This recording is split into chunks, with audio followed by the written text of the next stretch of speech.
जय श्री गणेश। राधे राधे दोस्तों। वार के अनुसार जो भी लोग प्रदोष व्रत करते हैं उसी के अनुरूप उसका फल प्राप्त होता है। प्रदोष अथवा त्रयोदशी का व्रत मनुष्य को सुखी एवं संपन्न बनाता है। बुध त्रयोदशी प्रदोष व्रत करने से सर्व मनोकामनाएं पूर्ण होती है। इस व्रत में हरी वस्तुओं का प्रयोग करना चाहिए। शंकर जी की आराधना धूप बेलपत्र आदि से करनी चाहिए। राधे राधे दोस्तों, कैसे हैं आप सभी। उम्मीद करते हैं आप सभी एकदम बढ़िया होंगे, खुश होंगे। भोलेनाथ की कृपा आप सभी के ऊपर हमेशा बनी रहे। दोस्तों, आप सभी को आज सुनाते हैं बुध प्रदोष व्रत की कथा। चलिए आप सभी इस कथा को सुनिए। बुध प्रदोष व्रत की कथा के अनुसार एक पुरुष का नया नया विवाह हुआ। विवाह के 2 दिन बाद उसकी पत्नी मायके चली गई। कुछ दिनों के बाद वह पुरुष अपनी पत्नी को लेने वहां गया। बुधवार को जब वह पत्नी को साथ लेकर लौटने लगे तो ससुराल पक्ष ने उसे रोकने का बहुत प्रयत्न किया कि विदाई के लिए बुधवार शुभ दिन नहीं होता, लेकिन वह नहीं माना और पत्नी के साथ बैलगाड़ी में चल पड़ा। विवश होकर सास ससुर ने अपने जमाई और पुत्री को भारी मन से विदा किया। नगर के बाहर पहुंचने पर पत्नी को प्यास लगी।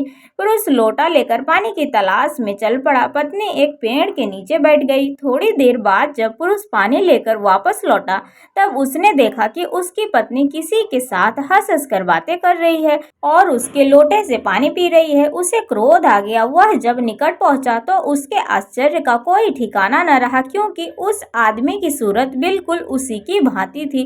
पत्नी भी सोच में पड़ गई। दोनों पुरुष झगड़ने लगे। धीरे धीरे वहां पर भीड़ एकत्रित हो गई और सिपाही भी आ गए। हम सकल आदमियों को देखकर वो भी आश्चर्य में पड़ गए। उन्होंने स्त्री से पूछा कि उसका पति कौन है। वह भी बता न सकी। तब वह पुरुष भगवान शंकर से प्रार्थना कहने लगा, हे भगवान, हमारी रक्षा करें। मुझसे बड़ी भूल हुई है कि मैंने अपने सास ससुर की बातें नहीं मानी और बुधवार को अपनी पत्नी को विदा करा लिया। मैं भविष्य में ऐसा कदापि नहीं करूंगा। जैसे ही उसकी प्रार्थना पूरी हुई दूसरा पुरुष वहां से अंतर्ध्यान हो गया। पति पत्नी सकुशल अपने घर पहुंच गए। उस दिन के बाद से पति पत्नी नियम पूर्वक बुध त्रयोदशी प्रदोष का व्रत रखने लगे।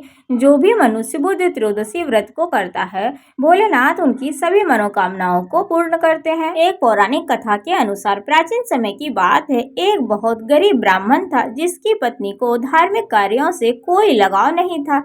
एक बार ब्राह्मण ने सोचा क्यों न वह अपने बच्चों को शिक्षा दिलाने के लिए दूसरे गांव में जाए। उसने अपनी पत्नी को बहुत समझाया और बच्चों को लेकर शिक्षा के लिए दूसरे गांव की ओर चल पड़े। राह में उन्हें एक बड़ा आश्रम मिला जहां एक साधु ध्यान में लीन थे।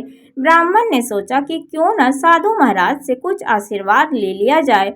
वह साधु महाराज के पास जाकर उन्हें प्रणाम करने लगा। जब साधु ने आंखें खोली तो उन्होंने ब्राह्मण की सारी परेशानियों को जान लिया। साधु महाराज ने ब्राह्मण से कहा, तुम अपनी पत्नी को बुध प्रदोष व्रत करने के लिए कहो। इस व्रत को करने से घर में सब सुखी संपन्न हो जाएगा और खुशहाली आएगी, सभी कष्ट दूर होंगे। साधु महाराज ने ब्राह्मण को व्रत की विधि और महिमा बताई।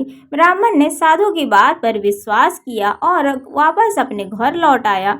उसने अपनी पत्नी को सारी बातें बताई। पत्नी ने पहले मना किया पर पति बहुत समझाया तो वह मान गई। बुध प्रदोष व्रत का पालन करने लगी। जल्द ही उनके जीवन में बदलाव आने लगा। उनके घर में धन धान्य की वृद्धि होने लगी। देखते ही देखते उनका जीवन सुखमय हो गया। सच्चे मन से किया गया कोई भी कार्य व्यर्थ नहीं जाता है। भगवान शिव जी बहुत दयालु हैं और अपने भक्तों पर हमेशा वो कृपा करते हैं। बुध प्रदोष व्रत का पालन करने से व्यक्ति जीवन से सभी दुख और परेशानियों से दूर हो जाता है।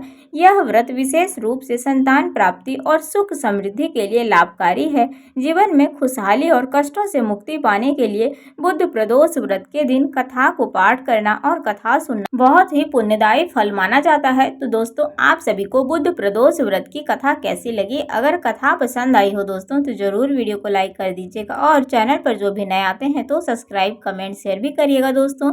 तो चलिए मिलते हैं आप सभी से फिर से एक अगले वीडियो में। राधे राधे, हर हर महादेव। भोलेनाथ की कृपा आप सभी पर हमेशा बनी रहे दोस्तों। जय श्री गणेश।